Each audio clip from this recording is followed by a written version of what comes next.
Hello hi అందరికీ. ఆడదానికి ఆడవాళ్ళ శత్రువు అనే ఎగ్జాంపుల్ చెప్తున్నాను. ఒక అమ్మాయి విన్నర్ అవుతుంది అంటే ఎవరికి నచ్చటం లేదు. ఎందుకు ఇలా ఎవరు వాళ్ళు లైవ్లో పెట్టుకున్నారు, ఎస్మి శ్రీ సత్య వాళ్ళు బిగ్ బాస్లోకి వచ్చారు కదా. వాళ్ళు బిగ్ బాస్లోకి వచ్చి ఏం చేశారు, ఏం గేమ్ ఆడారు వాళ్ళే చెప్పాలి. నెగిటివ్గా తనని ఎంత బ్యాడ్గా పోర్ట్రేట్ చేస్తున్నారంటే అంత బ్యాడ్గా. సీరియస్లో వీళ్ళన మనము చూసింది, వీళ్ళ బతుకులు చూసాం కదా మనము.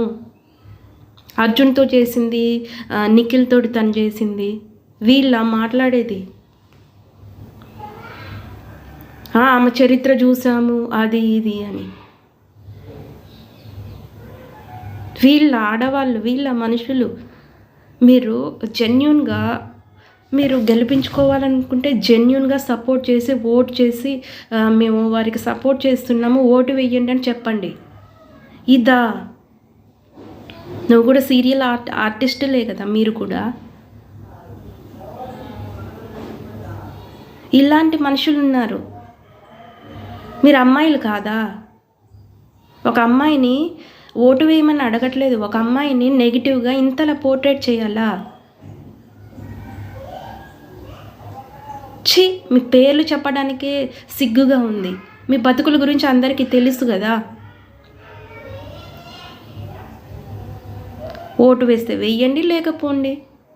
జెన్యూన్గా ఇప్పటికీ ఎంతమంది ఎన్ని రకాలుగా నెగిటివ్ చేసినా కానీ స్టిల్ టాప్లో ఉండి ఒక స్ట్రాంగ్ లేడీగా నిలిచింది. అది తనూజ అంటే. ఒక అబ్బాయి క్యారెక్టర్ పడిపోతుంటే నిలబెట్టి కాపాడి చివరి వరకు ఇప్పుడు టాప్ పొజిషన్లో నిలబడిందంటే నిల్చోబెట్టింది కళ్యాణ్ని. అది అవునా కాదా కమెంట్ చేయండి.